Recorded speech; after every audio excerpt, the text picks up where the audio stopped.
in the capital and in the provinces, guided his regiment along routes known to him alone and guarded by royalists, and, in general, rendered such services during that short campaign that he was finally promoted to colonel, received the cross of an officer of the Legion of Honor, and was made a count. Fate, fate, murmured the priest. Yes, but that's not all. When the war with Spain was over, Ferdinand's career was threatened by a long peace which seemed likely to reign over Europe. Greece had risen up against Turkey and had just begun her war of independence. All eyes turned toward Athens. It was fashionable to pity and uphold the Greeks. Ferdinand asked for and obtained permission to serve in Greece without losing his rank in the French army. Sometime later, it was learned that the Count of Montcruf, this was the name he now bore, had entered the service of Ali Pasha with the rank of Instructor General.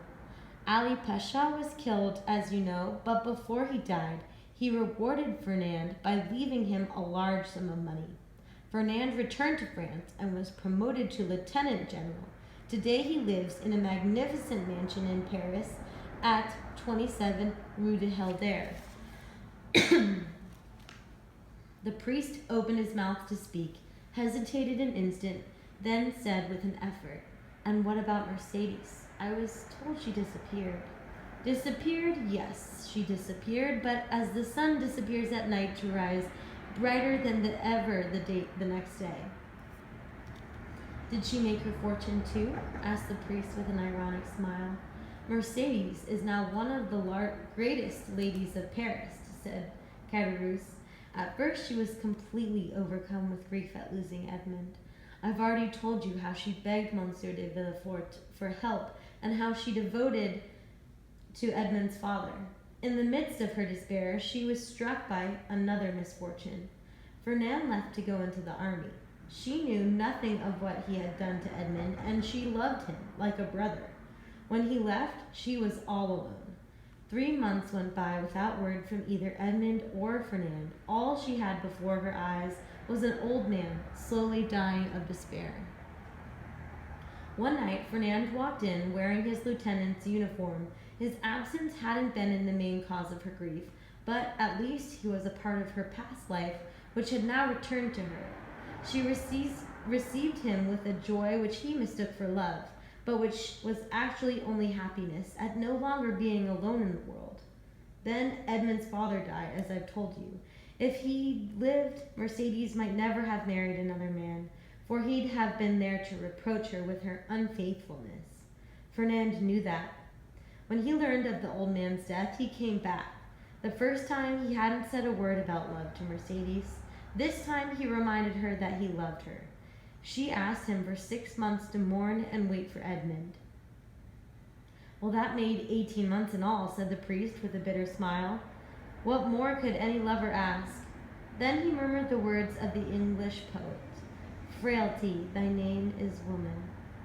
6 months later, when Caderousse, the wedding took place in the Église des Accoules, the same church in which she was to have married Edmond, muttered the priest. The only difference was in the bridegroom. "Although Mercedes seemed calm after her marriage," continued Caderousse, "it's still true that she fainted once when she passed by the tavern where she'd celebrated her betrothal feast 18 months before with the man she'd have realized she still loved if she dared to look into the depths of her heart. I saw Ferdinand at the time. He was happier, but he was still worried because he was afraid Edmond might reappear at any moment. Almost immediately after their marriage, he and his wife moved away. The Catalan village held too many dangers and too many memories." "Did you ever see Mercedes again?" asked the priest. "Yes, at the time of the war with Spain, I saw her at Perpignan, where Ferdinand had left her. She was then educating her son." The priest started. "Her son?" he exclaimed. "Yes, her son Albert." "But how could she educate her son?" asked the priest. "It seems to me that Edmond said she was a simple fisherman's daughter, beautiful but undereducated." "Oh," said Caderousse, "did he know his own fiancée so little?" If crowns were only for the most beautiful and intelligent heads, Mercedes would be a queen now. As her fortune grew, she grew with it. She learned drawing, she learned music, she learned everything. Between you and me, though, I think she learned all that only to distract herself. I think she put all those things in her head in order to forget what was in her heart. She's rich, she's the countess, and yet... Yet what? Yet I'm sure she's not happy. What makes you think so? Well, my own misfortune began to be too unbearable. I thought perhaps my old friends might help me in some way. I went to see Danglars, but he wouldn't even receive me. Fernand had one of his servants give me 100 francs. So you didn't see either one of them? No, but Madame de Moncoeur saw me. As I was leaving, a purse fell at my feet. It contained 25 louis. I looked up quickly and saw Mercedes closing the shutters. And what about Monsieur de Villefort? Asked the priest.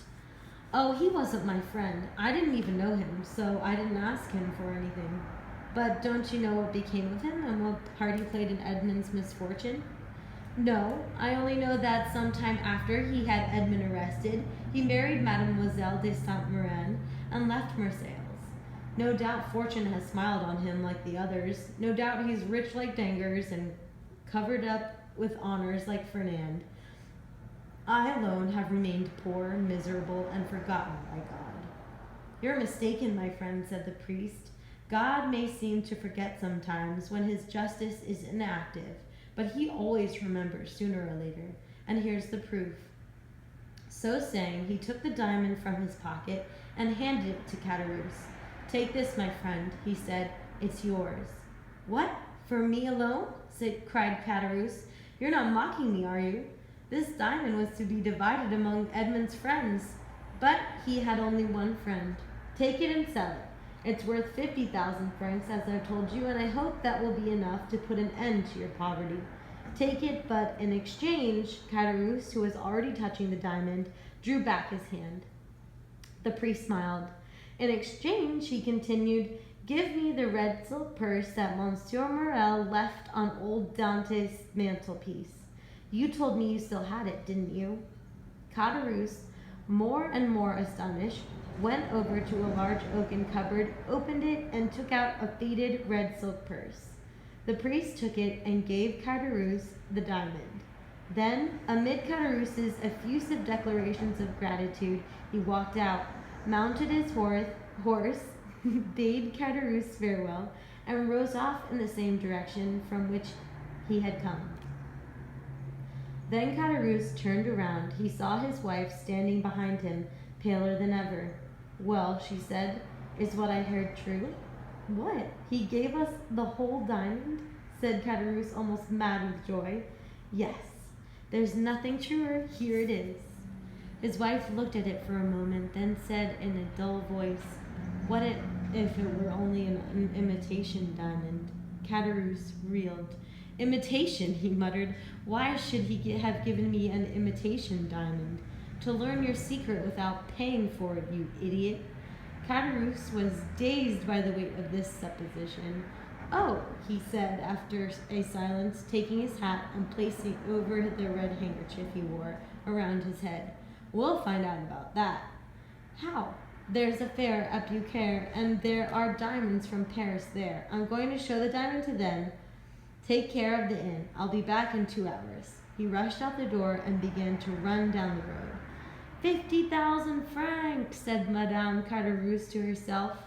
It's a lot of money, but it's not a fortune.